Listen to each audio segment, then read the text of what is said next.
Good evening, ladies and gentlemen. Welcome to the Bridgewater Council meeting on May 22nd for in-person with live stream.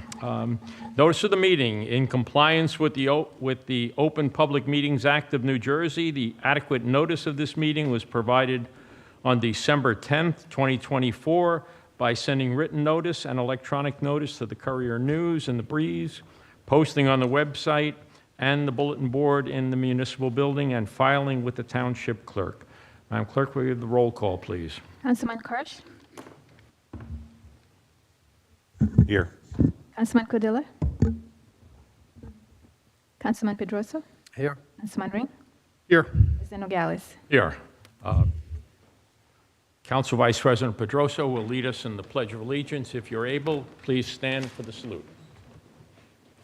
I pledge allegiance to the flag of the United States of America and to the republic for which it stands, one nation, under God, indivisible, with liberty and justice for all. Thank you. We have the minutes have been circulated for May 8th, regular session. Has everyone had an opportunity to look at them and offer any comments? Just let the record show it will be abstaining, Okay, since I was not here. okay. Could I have a motion Make a motion to approve. and a second? I'll second it. All those in favor? Aye. Please note Councilman Ring's abstention. Township Council reports. We're going to start with Councilman Pedroso, please. Thank you, Council President. First of all, good evening, everyone. Thank you for being here with us tonight on this rainy day.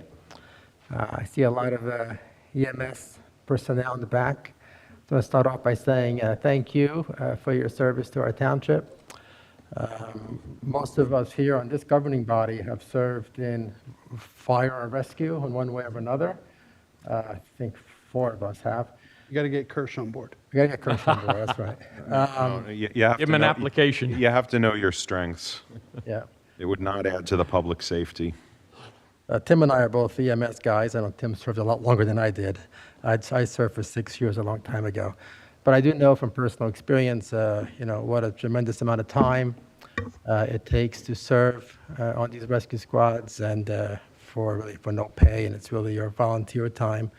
And it provides such an essential service to our township and our residents, and just to be there at the time when people need you is just super important. So on behalf of myself and my capacity representing Bridgewater residents, I just want to thank you all, for those who are here present and those who are not. Certainly appreciate that service. Speaking of service, this Monday is Memorial Day, so I hope everyone takes the time to, in one way or another, in your own personal way, find a way to acknowledge and remember the men and women that all gave the ultimate sacrifice to our country and died serving us to protect our freedom. I did take the time on the weekend to go down to McGuire Air Force Base to watch the air show. So I had the opportunity to thank many members of the armed service as I saw them there and doing their service to our country. Today, I went to the high school for the art show. Our student, it was so nice to see so many talented students here in the township exhibiting their artwork. For how long does the art show last? Is it only one day? Do you know? No? All right. Sorry, putting our Board of Ed member on the spot. But if it does go on for more than just this evening, do take the time. There's a lot of beautiful artwork there on display, and I think it's certainly worth the time.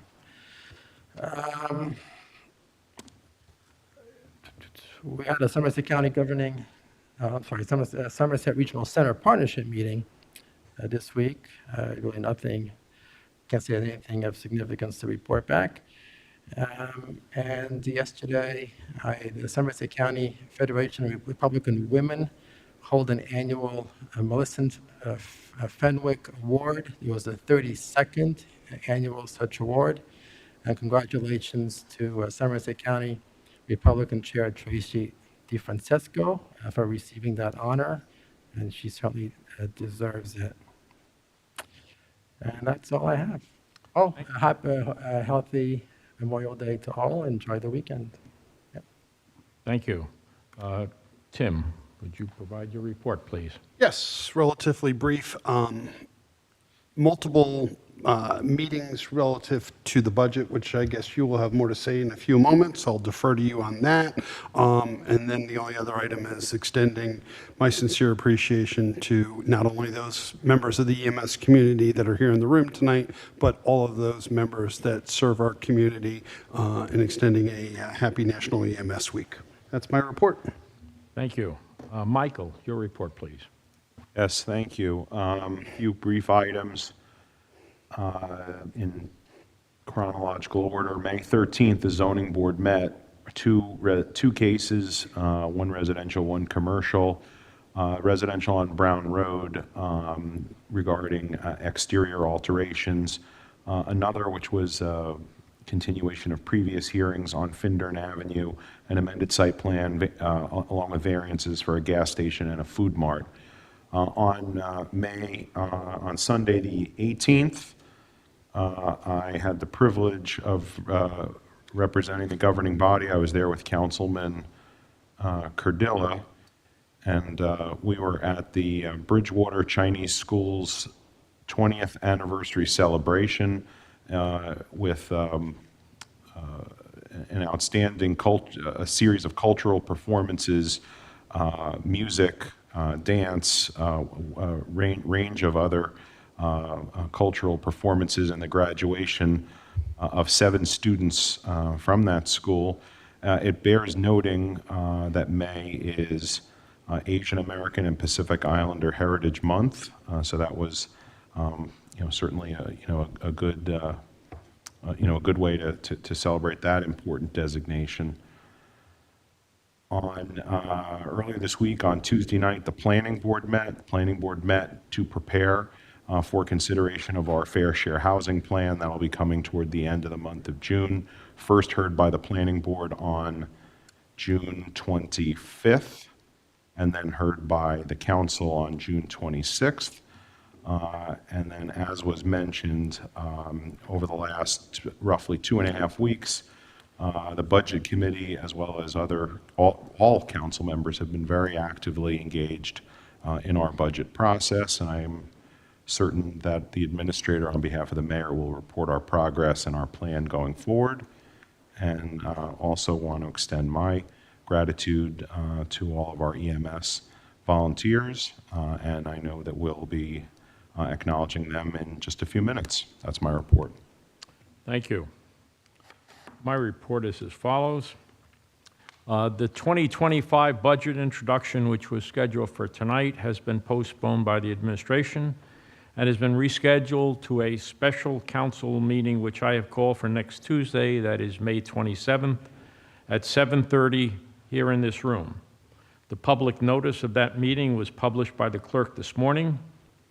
I want to thank Zoning Board Chairman Jeff Foose, the Zoning Board members, and the applicants who were scheduled to use the courtroom that night for graciously accepting and understanding our need to use the room at 7:30. In fact, on Tuesday, they will be sitting in the back of the room awaiting the completion of a severely truncated council agenda.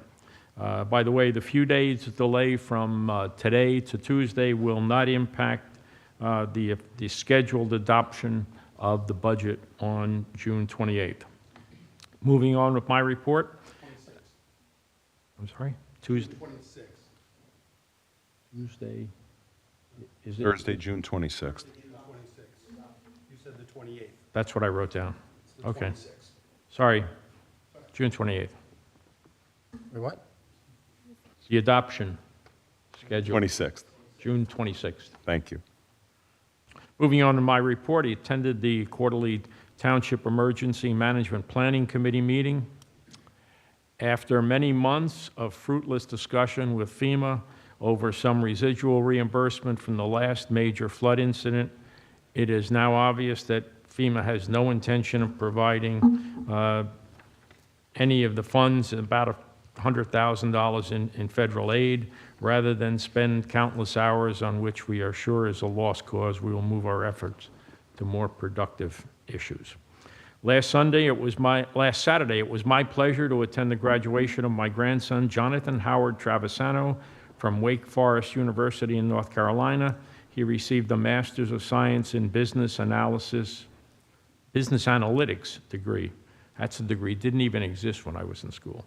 Attended the monthly Municipal Alliance meeting and continued to participate in numerous 2025 budget discussions. Mr. Pappas, anything for our mayor's report, please? Yes, thank you very much. I want to just begin by acknowledging the passing of Michael Montone, a longtime resident and volunteer firefighter in the Findurn Fire Department. The other item I'd like to mention is early today I met with Mr. Will Kane, who is the CEO of Avnos, which is a relatively new business that has established its headquarters here in Bridgewater Township. There will be an official ribbon cutting for their expanded facility later this year. It was the subject of a planning board application in January, and they're very pleased with the progress that they've been able to make. The last comment on behalf of the administration is regarding the 2025 budget, as has been referenced. The administration greatly appreciates the council's patience and its collaboration as we have been undertaking numerous discussions, responding to questions, making various presentations about some of the challenges that we have been reviewing. And we greatly appreciate the council's indulgence, and in calling a special meeting on Tuesday, we believe the additional few days will enable us to ensure that the document presented is thoroughly examined by all of the appropriate individuals that would need to do so to present a document that is accurate and certainly reflects the importance of delivery of services to the taxpayers of Bridgewater in the most efficient way possible. Obviously, we'll have more to say later. Thank you. Thank you. Moving to item 7 on the agenda, it's a proclamation. It's EMS week, as has already been referenced, and I'm going to ask Councilman Ring, who is himself a long-term EMS member of Green Knoll Rescue Squad. He is also the county coordinator for EMS activities, and he will read the proclamation, and then an individual proclamation will be given to each of the 4 rescue squads. Sir.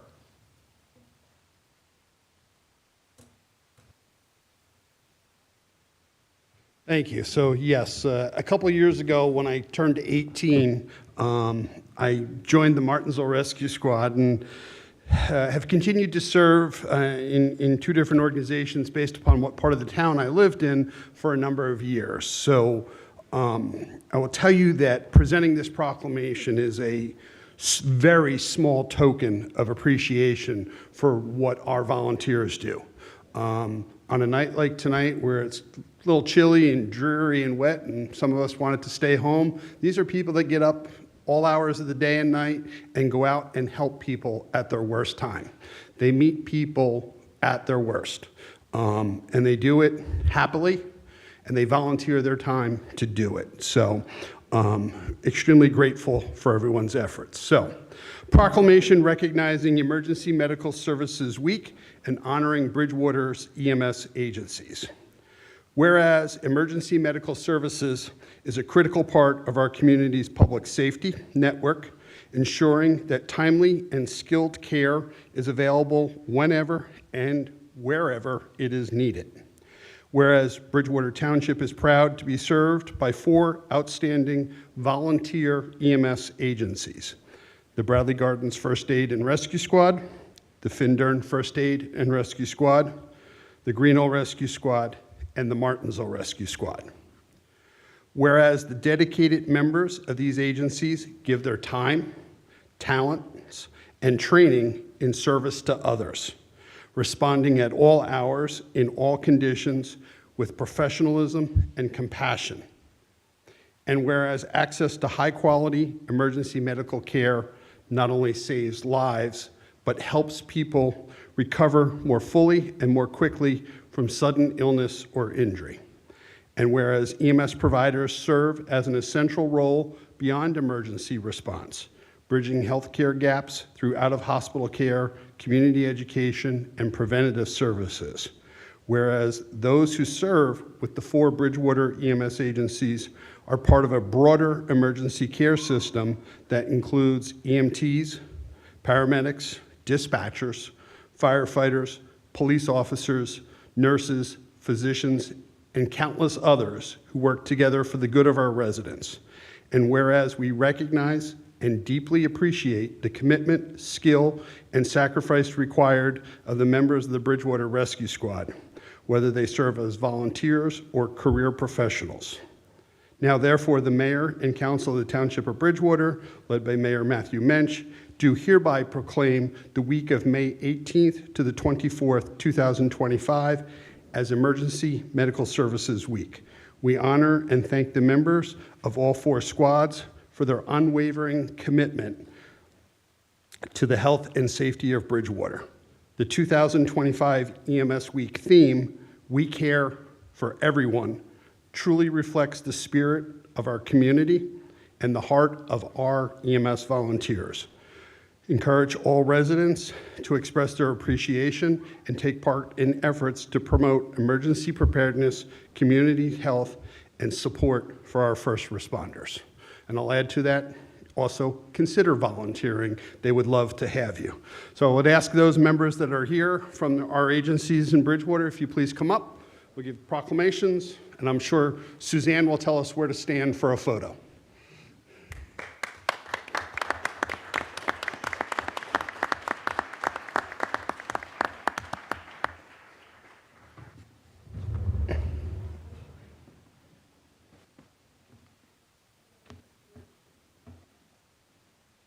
Yep.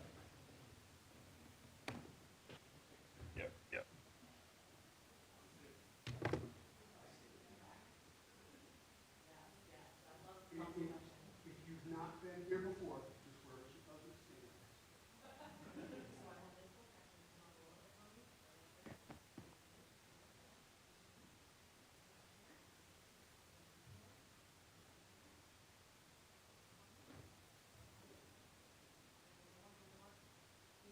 Prom, one shoulder in front of everybody else.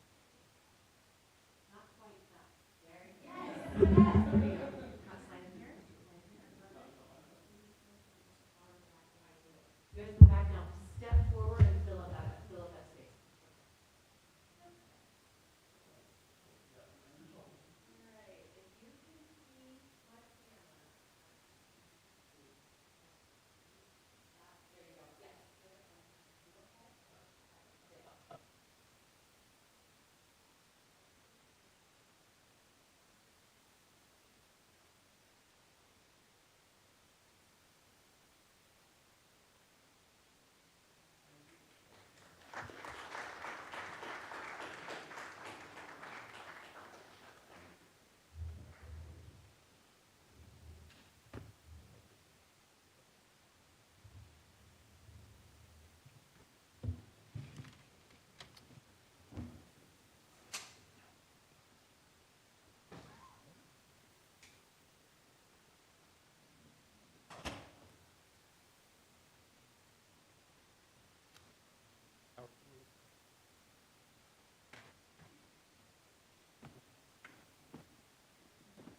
For the record, Councilman Cordilla has joined us at 7:49. Welcome, Alan.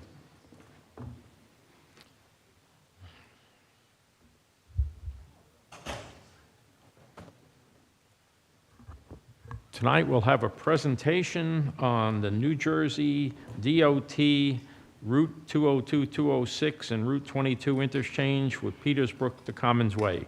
We have 6 guests with us tonight. 4 of them are from the Department of Transportation, and 2 are from the contract support. Now, I have a list of the names, and I hope I don't mangle the spelling too badly. Patience Sembley, Eileen Sosa, Yesha Patel, Kanisha Tripeni. Those are all folks from New Jersey DOT, and then the representatives of the support agency, Bernard Bershers and Lauren Dimicelli. Now, Mr. Pappas, did you have any words you'd like to offer at this point? I think just one, we have had the opportunity to, as professional staff, meet with these folks virtually and felt that because of the magnitude of this project, it would be very appropriate for the presentation to be made before the governing body. And by the way, it was several years ago, we had an initial thought that there was going to be an interchange, and then it went away for a while, so I'm glad it's back, so feel free. Please use the microphone so we can make sure we, excellent, thank you. Hi, everyone. Thank you so much. My name is Patience Angby. I am here with the New Jersey Department of Transportation. I am the regional coordinator in the Office of Community Relations, Community and Government Relations. I am joined today by my project team, which is led by Krishna Tripathi, and my design team, which is represented by Bernard Borscher, and we also have Lauren DiMaselli, and I also have my other counterpart, which is Eileen Sosa.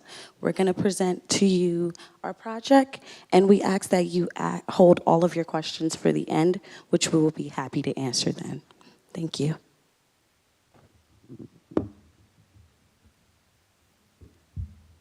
Thank you, Eileen, and thank you for giving us an opportunity to present this project.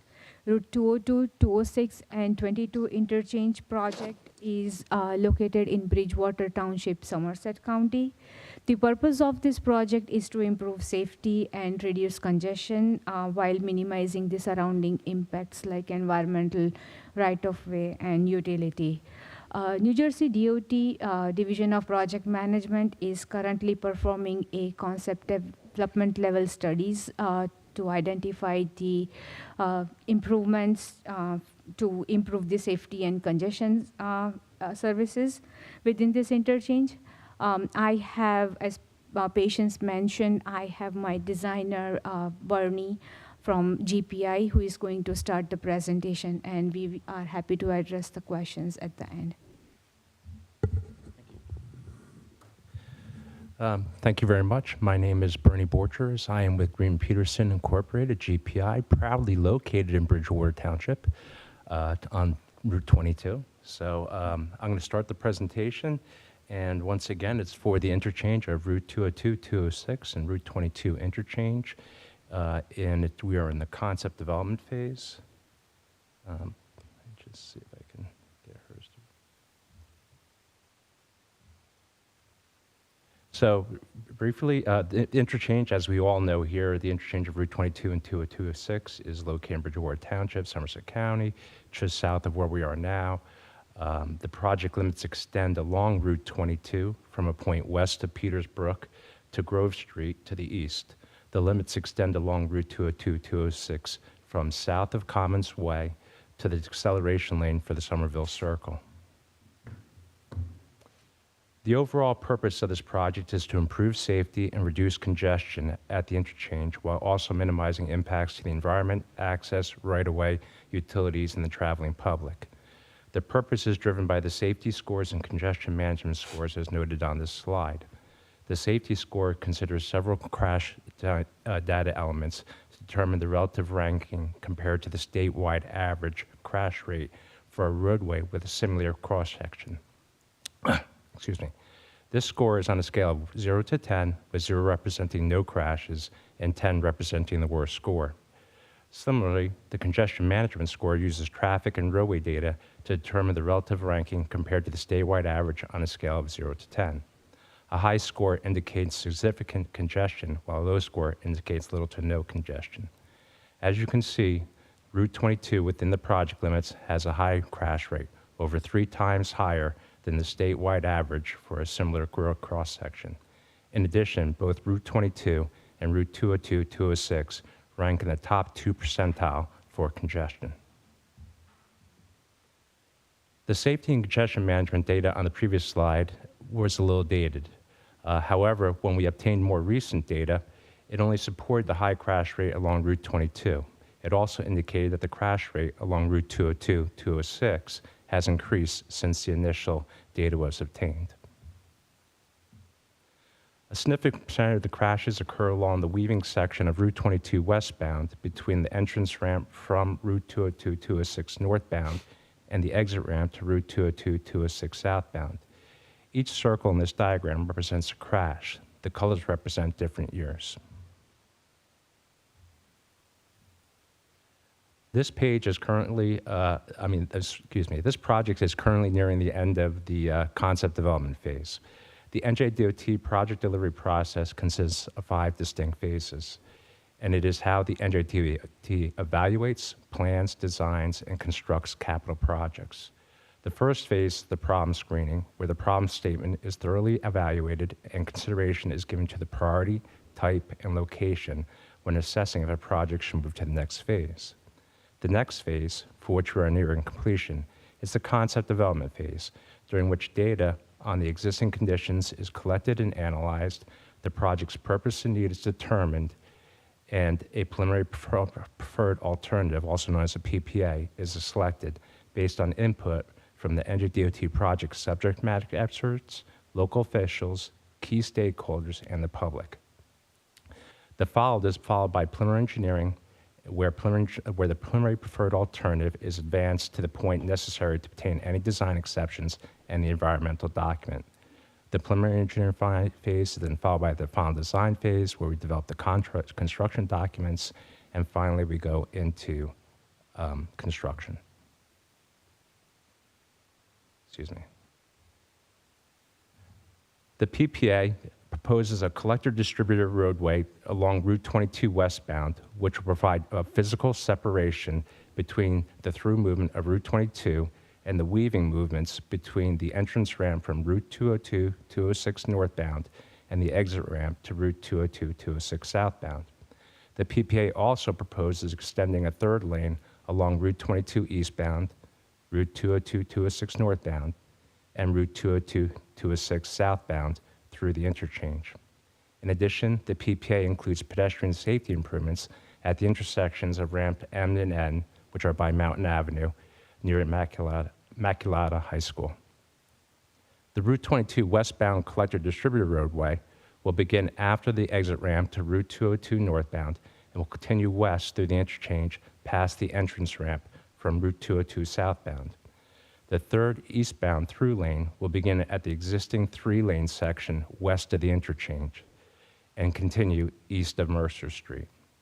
The PPA proposes to widen structure number 1800171, which is, I guess, a meaningless number, but which carries Route 202-206 northbound over Route 22.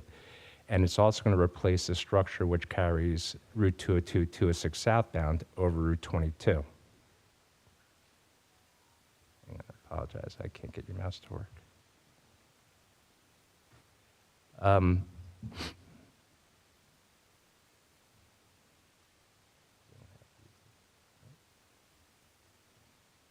apologize, we have a malfunction.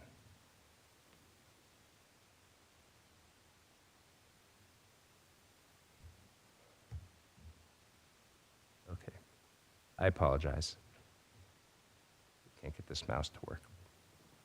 Anyhow, let me move on to the next slide. So the PPA, oops, I apologize. Moving east along Route 22, the acceleration lane for the ramp from Route 22-206 northbound to Route 22 eastbound and the stop control for Mountain Avenue ramp are maintained in the PPA.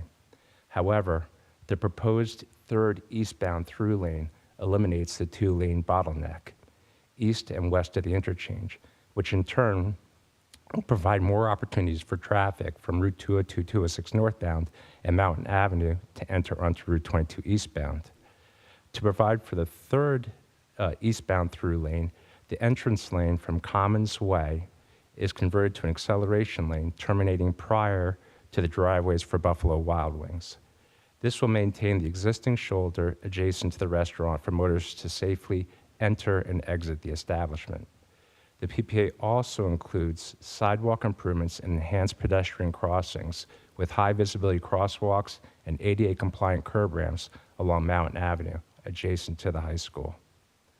Of additional note, the authorized vehicle access opening that crosses Route 22 for New Jersey State Police will be maintained at all times.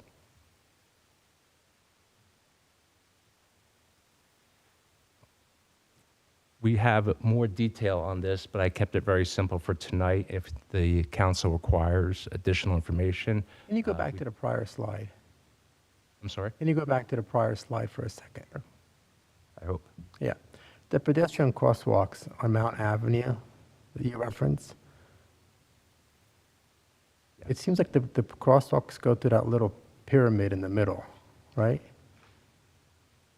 The crosswalks actually they go to actually a what we call a channelized island. Right.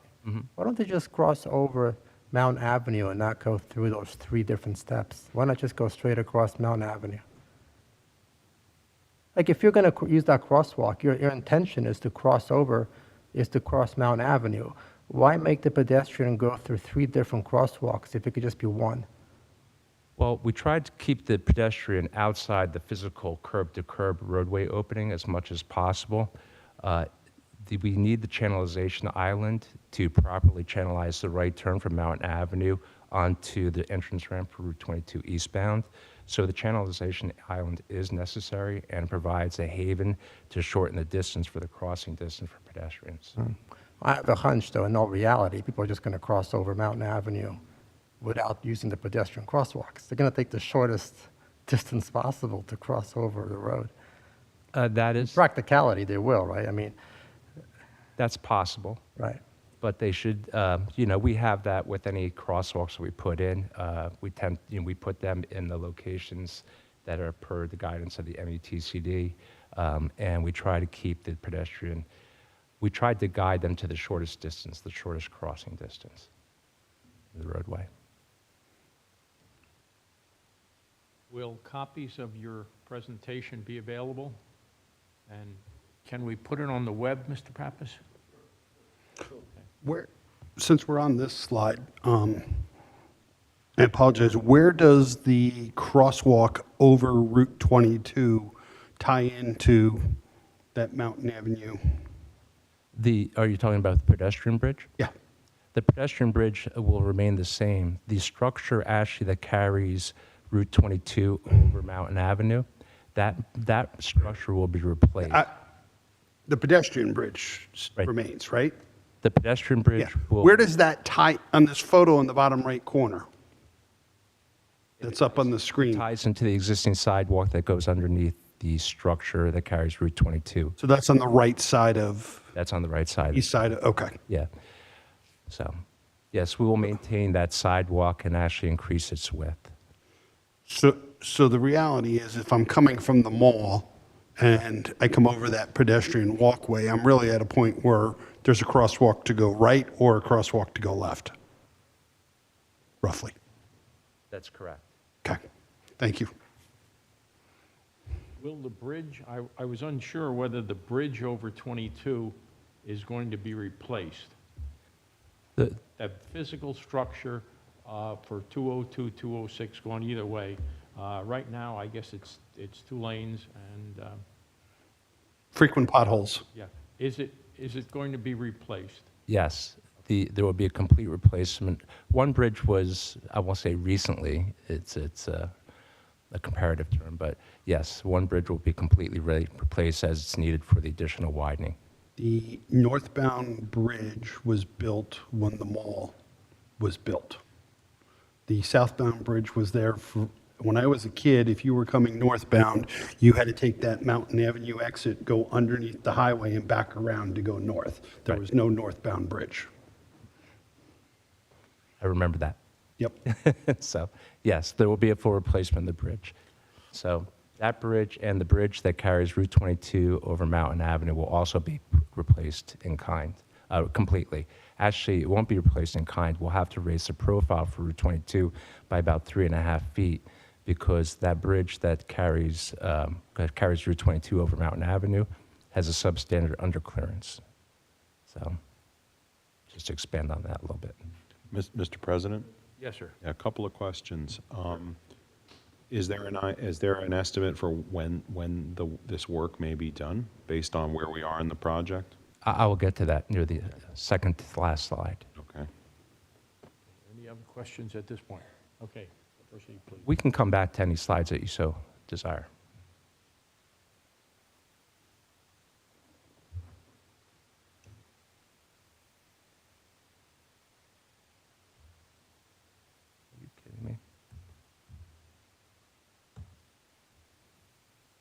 is your... I apologize.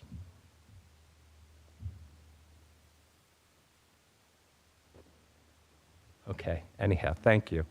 So as I was stating before, the PPA will significantly reduce congestion with the proposed improvements, as is expected, since we'll be eliminating the bottleneck on Route 22 eastbound, where there's 3 lanes west of the interchange and 3 lanes east of the interchange. We'll be adding a third through lane along Route 202, 206 southbound that will connect to the deceleration lane for the Somerville Circle. And we'll be adding a third through lane northbound so that that will enhance the operation from the Somerville Circle up to the ramp that takes Route 202, 206 northbound to Route 22 eastbound, as that existing weaving section currently operates at levels of service F, or basically F.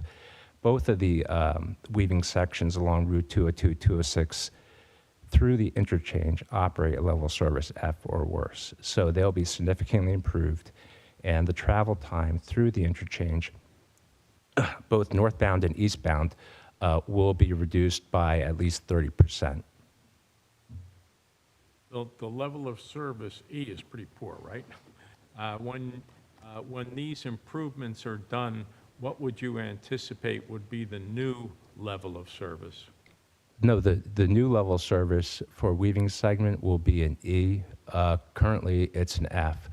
The level of service for weaving segment is not based on delay. It's based on the speed. And currently, the weaving section along Route 202, 206 northbound and Route 202, 206 southbound significantly reduces the speed along not only the weaving section, but along the main line. So the flow will be improved. And E, it's hard to get an A, B, or C in this type of area. I'm not going to get into all the details about the construction staging, as that will probably be more well vetted during the preliminary engineering and FD phase. But at this point in concept development, we anticipate that the project can be constructed in 6 major stages while maintaining all existing lanes of traffic with only minor short period of, to install overhead cranes, what have you, but all lanes will be maintained. All access to the pedestrian bridges will be maintained, and all pedestrian access from the high school to the mall will also be maintained at all times during construction. As far as the public outreach program, during the phase of concept development, we had our first local officials meeting back in April of 2021, met again in December 2023. We had a public information center that was done virtually. That was done on February 12th. We had a 2-week comment period. We accepted comments from the public, and that was all comments were addressed. And we then met again on March 31st, 2025, and we are here tonight to answer any additional questions. Could you define who were the local officials who were in those meetings? The local officials would be the township and the county. This township. This township. Mr. Pappas, were those meetings you were in? We did meet with them. They came and made a presentation. Okay. Yeah, and the police chief, myself, township engineer, other members of the engineering staff were present. So based on the current progress, it's anticipated this project will advance to preliminary engineering in the spring of 2026, followed by final design in winter of 2028, and construction should begin in the winter of 2030. Please note that any of these subsequent project design and construction phase dates are dependent upon available funding, right-of-way acquisition, environmental permitting, obviously, and any necessary approvals between each phase of the project. And with that PowerPoint presentation popping in different directions in front of me, I think I'm done. So I'm open for any questions, comments, and I apologize about the PowerPoint. So if we do hit that 2030, what amount of time does the construction likely take? I would anticipate right now that this is probably going to last 3 construction seasons. 3 construction seasons. What does that mean? 3. Start in 2030, finish in 2033. Yeah, roughly, yep. Yeah, by the fall of 2033. Winter weather can be a factor. Of course, yeah. That's assuming winter shutdowns. Winter shutdowns typically run from November 1st to March. So if we continue to have warm winters, the contractor will work through them. Do you anticipate that the entry ramps and exit ramps will be closed for certain time periods, or will you find alternate ways around them and try to keep them open? I'm sorry, the ramps? Yes, will the ramps remain open or closed? All ramps will remain open. Okay. I mean, there may be short closures, overnight closures. When we replace the bridge deck for the new bridge, we'll need an overnight closure, obviously, to pull the deck in. So there will be some of that, but for the most part, they'll remain open all the time, and all lanes will remain open. When you use the phrase replacement bridge, replacement in the same place, or will it be shifted in some meaningful amount, or is that not determined? We were unable to, it'd be obviously preferable to build a bridge offline so we could build a new one and replace the other one, but given the geometrics and other constraints, environmental, we have to replace the bridge in its current location.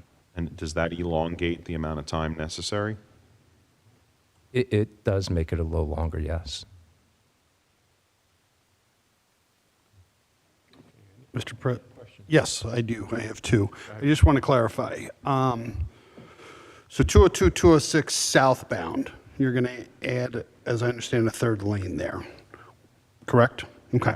Will that, so a couple of years ago, the state took care of one of the other nightmares, and that's the merge of 202, 206 southbound and 287 southbound by creating more of an acceleration lane there now where there's 3 lanes. But that comes to an end right near Commons Way. That was actually my project as well. Okay. So So you're familiar, so will that third lane in essence continue from that? no, Or is it going to go 3, 2, 3? it's it will start basically just north of the interchange. So you're going to go, we're going to go from 3 lanes, merge to 2, and then back to 3 lanes all in a quarter of a mile.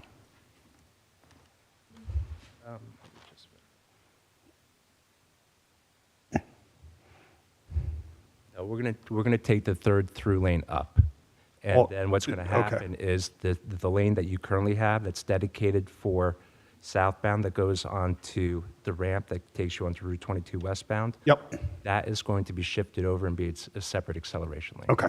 So we're going to have 3 lanes through that whole area. We're trying to eliminate all the bottlenecks. Yeah. And then, next question is regarding Bridge Street and 22 on the south side of 22. So Bridge and 22 East. Probably not the same, as you heard, I've been involved in EMS for a long time here. I can tell you the hot spots without some studies, but I think one of the other areas where there's not as many accidents, but the severity of the accidents with, as far as injuries and stuff, a little higher, get a lot of people that come out of Bridge Street onto 22 East that try to cut across the Buffalo Wild Wings. And so as you're looking at that, I think that's, something to consider. I haven't had that input before, so I really appreciate that. Thank you very much. Yeah, I'm sure our police department could give you data on that. That'd be great. We try to collect, we get all the data, but if there's any additional information that the police can provide, we would greatly appreciate it. They're in the back of the room listening, so. Fantastic. We've met before, but we're happy to meet again on that. The other thing to note, too, is that when we were doing our initial study, we developed what's called a gravity model for the area, a traffic gravity model. So we looked at not only just the counts and analysis at the interchange, we looked at the whole area. And we were surprised. We lost 400 vehicles, and our analysts couldn't figure it out. Eventually, it came to, as we expanded our model, we realized that people, and but you already know this, are bypassing the interchange and using Bridge Street, Grove Street, et cetera, to head south and north. So hopefully, we're hoping that by increasing the capacity at the interchange, that we'll be taking some of this traffic off the local roads and putting it back. Yeah, I know a fair number of people that come south on 202, 206 from like Bedminster. They'll turn onto Foothill Road, take that out to North Bridge just to avoid that whole interchange.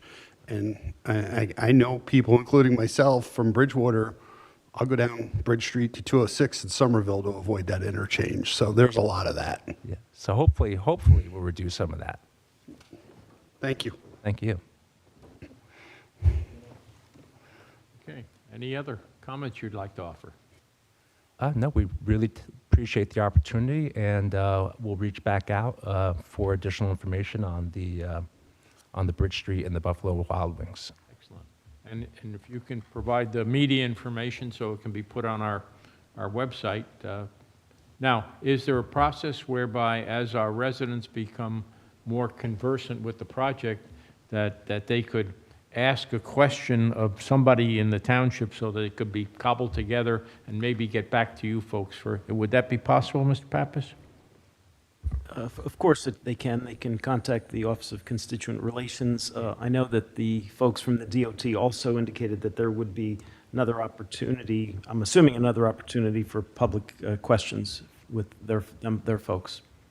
Okay. I'm sure not There will until be. later on in the process. So when this project moves from concept development phase to preliminary engineering phase, we will hold again a public information center, and at that time, public will have another opportunity to look at the improvements we have ironed out so far, and they can provide their insight. Okay.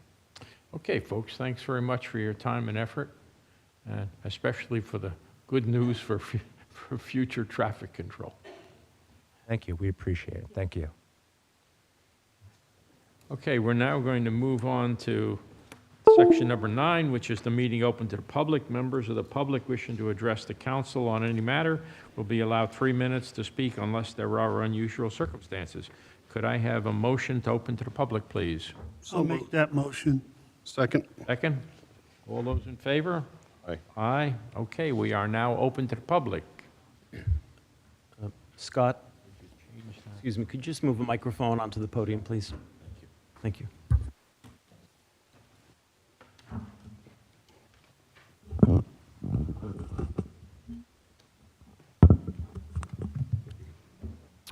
How you doing tonight?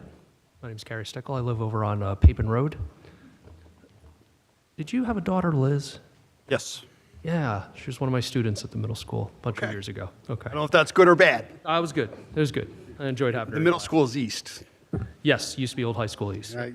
So, greetings. Thank you. I'd like to thank you for your time that you spend dedicating to this community.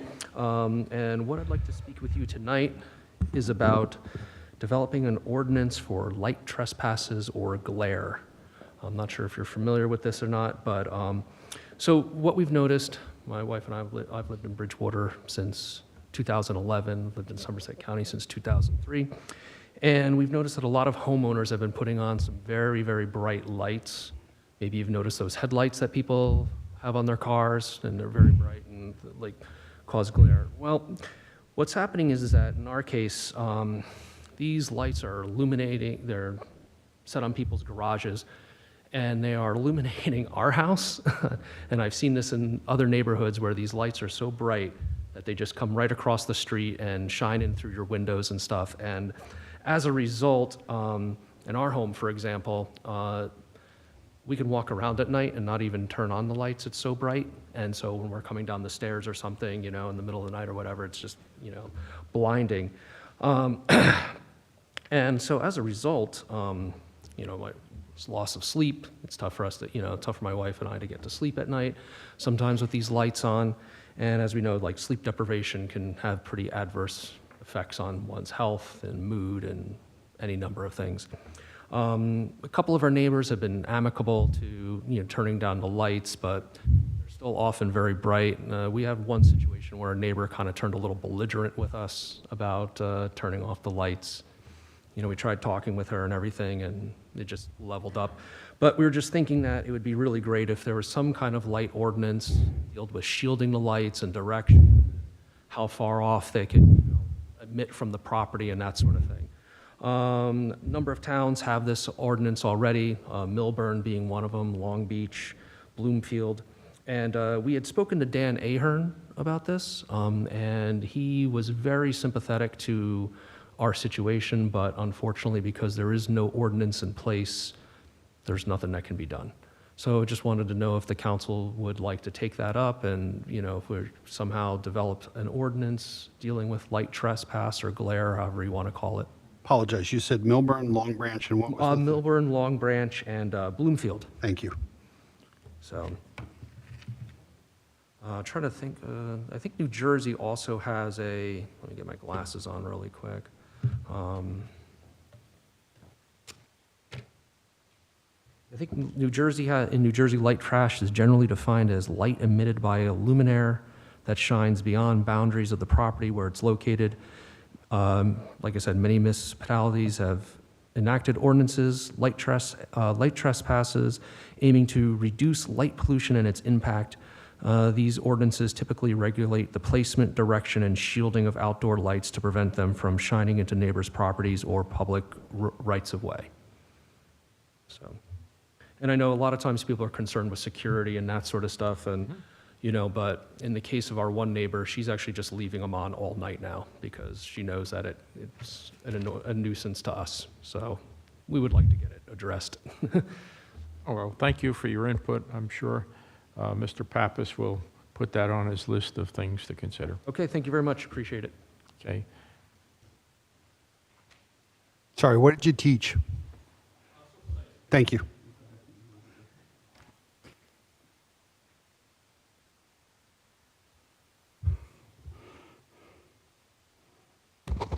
Good evening, Kathy Franco, 766 Weemac Road.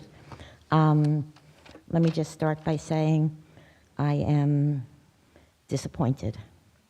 2 weeks ago I was here and Councilman Kirsch said, you will have an exceptionally clear answer in 2 weeks to the budget. Mayor Mensch said it was a draft working budget on May 8th and that we would have it on the 22nd. Councilman Kirsch again said, close is in the eye of the beholder as to when or what the number would be. And Council President Norgalis also said, you will have a budget introduction in 2 weeks. So I know we don't have it tonight. There's a special meeting that's going to be held next week. When I went and looked at 12A, which is a resolution where you're going to vote to permit the tax assessor to send out preliminary tax bills, I tried to do the quick math, okay, and look at what our tax assessment rates were in 2024 versus what was proposed in that 12A ordinance. So the county in 2024 was 0.36 cents or 36 cents. Now it's 37.4. The school was $1.32.1. It's going to be 13 or $1.32.6. The municipal was 24 cents, 24.3 cents, and now it's going to be 26.1 cents. So when I do the math on the municipal, that's a rate of about 7.41 increase is what I get. You must have a budget if you're going to send out a preliminary tax bill. So I'm just sharing. I am, once again, very disappointed that you cannot provide that to the public tonight. Also, some of the resolutions or things that you're proposing during that meeting next week, as far as, I don't quite understand what they mean. I read all of those attachments that are attached to those minutes or that agenda. Will members of the public be able to do a deep dive into that budget beginning the day after that budget introduction, I guess is my question. Mr. Pappas, would you like? Will we have a copy of it? Will it be posted on the website, the introduction? After the council adopts it, yes. No, after it's introduced. Excuse me, I mean introduce. I'm sorry. I Okay. misspoke. So the day after. The day after. Okay, thank you very much. And Mr. President, if I could just make a couple of other comments. The estimated tax bill, you know, we've done that in the past. It's not every year. Many municipalities do it. And the tax rate, Ms. Franco, I'm addressing your question. The tax rate that is listed is not the identified tax rate for the year. That's for the estimated bill only. That is not the tax rate that would be reflected in the introduced budget.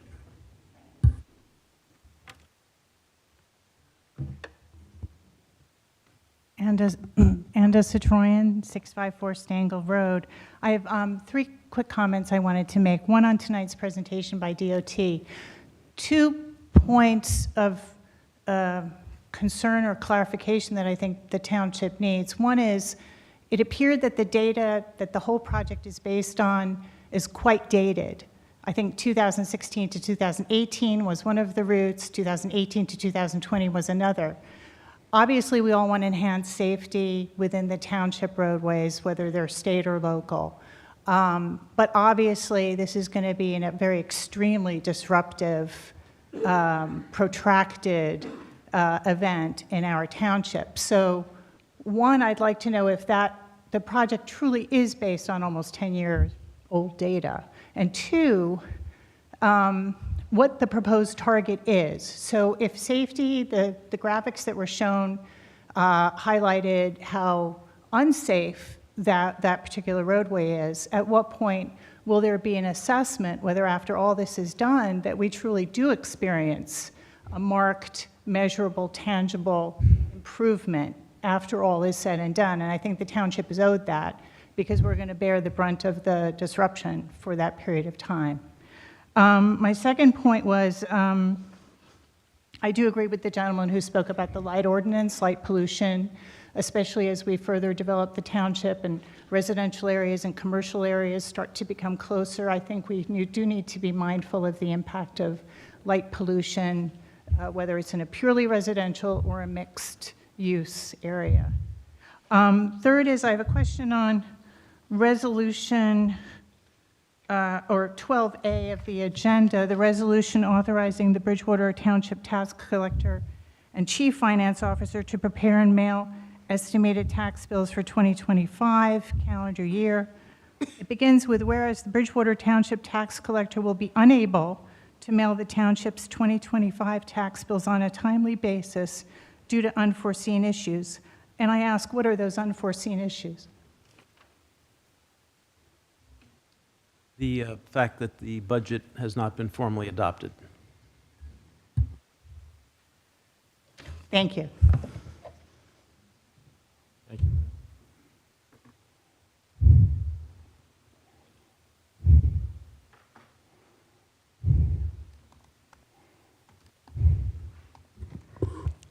Daniel Zielinski, 715 Chimney Rock Road. Not all payment in lieu of taxes or pilot programs are bad, but the one that is being promoted currently ultimately shortchanges residents of tax revenue and provides no guarantee that the tax revenue derived from it would be dispersed as a tax revenue normally is, shouldering more of a tax burden onto the residents.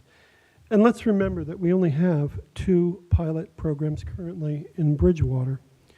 Numerous times in the past 10 months, I have come here with concerns about our fiscal house being on fire and the largest depletion of our budget surplus in this administration's tenure.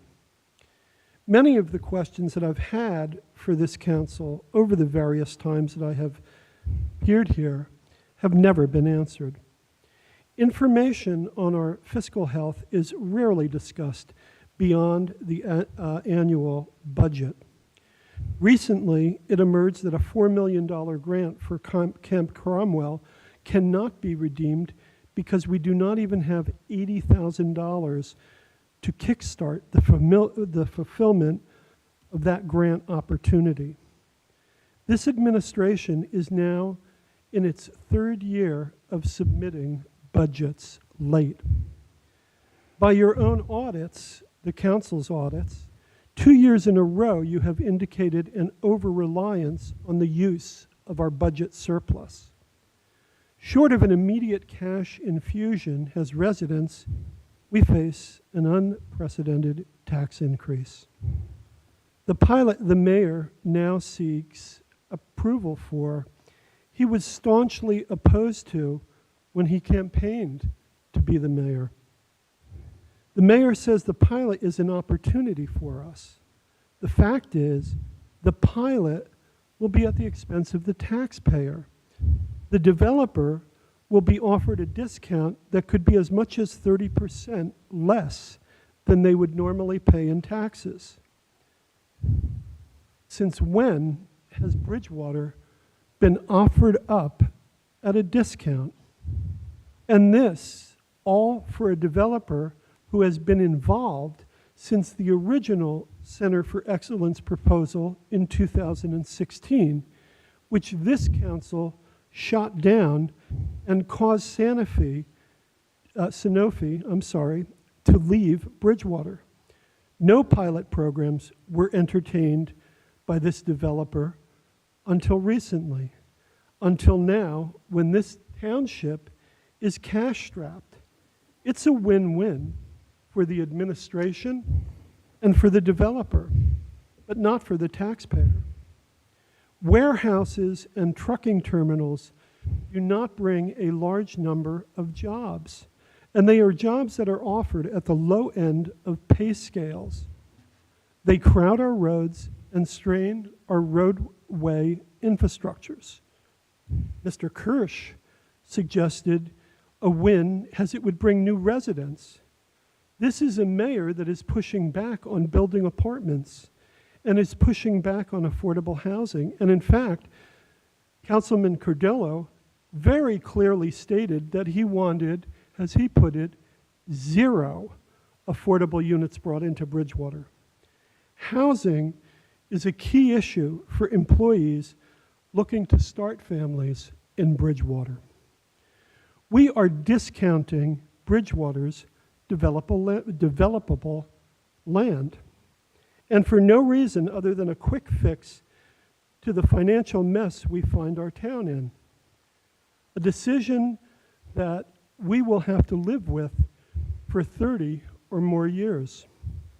Just 2 years ago, this administration tried to push through a billboard monument that would have been a deal Bridgewater would have had to live with for 30 years. That company is now out of business. It begs some questions about the choices this administration is making. And in fact, that billboard would have gone up, where just a few minutes ago, we saw is one of the highest accident areas in our township. Not to mention, why in God's name do we want warehouse and trucking terminals in the middle of Bridgewater, adjacent to residential sections of Bridgewater? I believe because it's our fiscal houses on fire. And this council's complicity is going along with it. This pilot leaves open the possibility that residents will shoulder more of a burden for the essential services that directly impact our lives. It ultimately shortchanges residents of tax revenue and provides no guarantee that the tax revenue that would be dispersed, would be dispersed as it's normally done in a tax situation. Excuse me, sir. 2 more questions. Two questions. How much longer do you have to go? You've been going on, and by the way, you have repeatedly stated these items at multiple meetings. I think the council is well aware of your concern. And by the way, one of the things you said was, we drove Sanofi out of Bridgewater. Nothing could have been farther from the truth. They closed down because they got a better offer to go someplace else. Right, they could have had that offer right here, but the two questions that I have, and I will Well, they finish were at here. that point. You have to blame the state And I of New will- Jersey. and I You have to will finish blame, at you that have to point, blame and the if state you of New please Jersey yield for not back and negotiating let with me Santa Fe and finish. keeping them in Bridgewater, and you are correct. Speak to your governor. Governor Murphy should have negotiated with Santa Fe, and he should have kept them in New Jersey. You are 100% correct, and he didn't. He failed on that. Okay. Okay, I have can you- two can questions you- for this council. What steps are being taken to curb the over-reliance on our budget surplus? We'll note your question. Thank you. The second question I have is what will happen to residents' property taxes if this pilot program is not approved? Thank you. When will I get answers to those two questions? Well, the answer on the surplus that you'll get is when we introduce the budget, and what you will see if you choose to look at the numbers is that on average and over time, our surplus has been remarkably similar year to year to year On to down year. and down and down. That is not true. That's not correct. At It the has been last- within a the last reasonable. It has opportunity been that within I a had reasonable to read the deviation of budget, $6 million we- every single year. Say that again, I'm It sorry. has been within a reasonable deviation of $6 million each and every year. When Those you are the see facts. when you Why see the is it then that on Sir, the last budget, it when you- was at $445,000? I don't know where you're getting these numbers from. They're not getting them accurate. from your They're budget. not accurate. when you see the introduced budget next week, you can look at the surplus and make your own determination as where we are. Okay? Thank you. And I will return with last year's budget That's fine. to show you exactly where I am The reading answer is $6 million has been, roughly speaking, the amount of surplus each year. Okay. I don't know where you get $400,000 That- from. Okay. From your We have, sir, we have You're heard you looking- out. Thank you. Mr. Council President, I was mentioned regarding my opinion about affordable housing. Yes, sir. May I make a comment, please? You may certainly do that. Mr. Zelinski was correct in my statement, saying that my opinion, I would prefer to have a zero number on affordable housing. However, the rest of that comment was that I know that when the number is finally adopted, it's going to be somewhere between 0 and 400. I know that it's not going to be 0. Thank you. Anyone else wishing to address the council, please? Seeing no one come forward, motion to close? So moved. I'll second it. All those in favor of closing, signify by saying aye. Aye. Aye. Mr. President? Mr. President. Yes, sir. Yeah, if I could, I just want to make a couple of comments about some of the statements that were made. I'll be very brief, if I may. Yes, sir. The gentleman that spoke has spoken about the budget, the surplus previously. I did, a couple of months ago, did recite to him, I don't know if he was here that night, over the past probably 10 years, the amount of budget that was used in each budget and the amount that was replenished each year.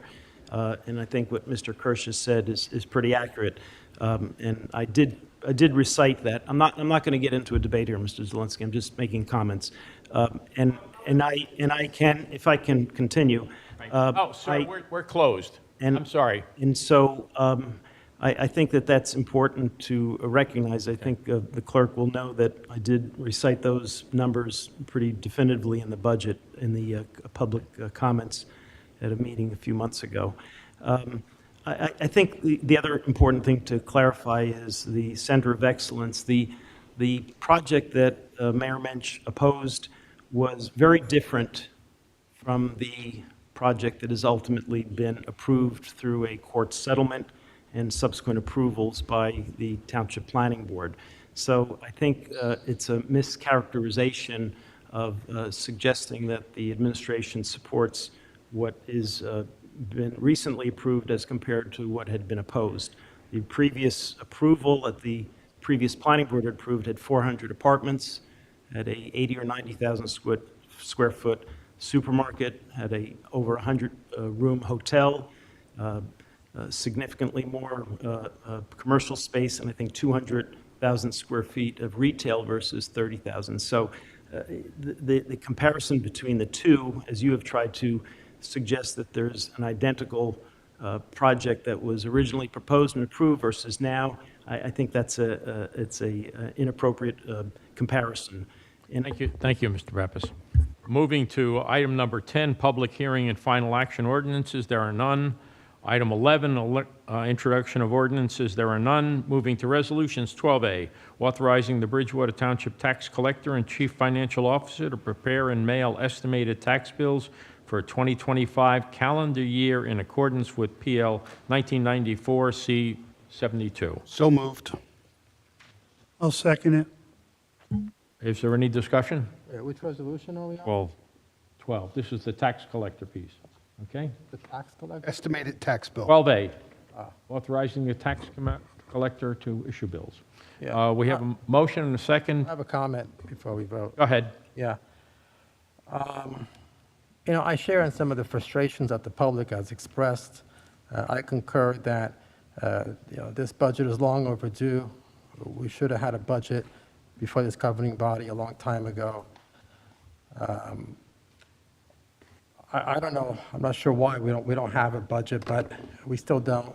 I hope and pray that the reason why we're delaying this another week is because the administration is going to further cut on our township expenses and reduce the tax burden to the residents. I share in the frustrations that we have that have been expressed. Our budget is long overdue. I concur with that. And I hope to see this issue to finality. Just for the record, this governing body, the Township Council, under state law, has very little that we can do to force the administration to produce the budget. The budget, it's on the administration's hands. It's our obligation to bring forward a budget to this governing body, and once we then introduce it, it becomes our budget to change and adopt. But we have to wait, like you have to wait. Hopefully we will be at a point where we have a budget for introduction next week. You know, it's also a bit concerning in the sense that by not introducing the budget this week, we are cutting the time period, you know, for the public to have to review the budget. I think the public's review of the budget is an important part of this budgetary process. So we have the Budget Finance Committee that reviews the budget, but I view it, and I certainly take a lot of weight into the input I get from the public, and I strongly value what they provide to me. And I think that by cutting the time period that they have to review the budget, I think that's also important and significant. I implore on the administration to not delay this any further and to give us the budget. Thank you. Roll call, please. 12A. Councilman Kirsch? Yes. Councilman Cordilla? Yes. Councilman Pedroso? Yes. Councilman Ring? Yes. President Nogales? Yes. 12B, authorizing the amendment of Resolution 25-01-02-011 for the award of contract for professional legal services, municipal prosecutor John Lanz, Esquire, in an amount not to exceed $80,000 for a one-year term commencing on January 1st, 2025. I understand that the original contract had a typographical error. There was no increase in the $80,000. It had to do with the daily. Yes, I moved it. Second? I'll second it. Roll call, please. 12B. Councilman Kirsch? Yes. Councilman Cordilla? Yes. Councilman Pedroso? Yes. Councilman Ring? Yes. President Nogales? Yes. There is no closed session tonight. We are at the point where we have completed tonight's business. Could I have a motion to adjourn? So moved. All those in favor? Say Aye. aye. We are adjourned. Thank you very much for the public.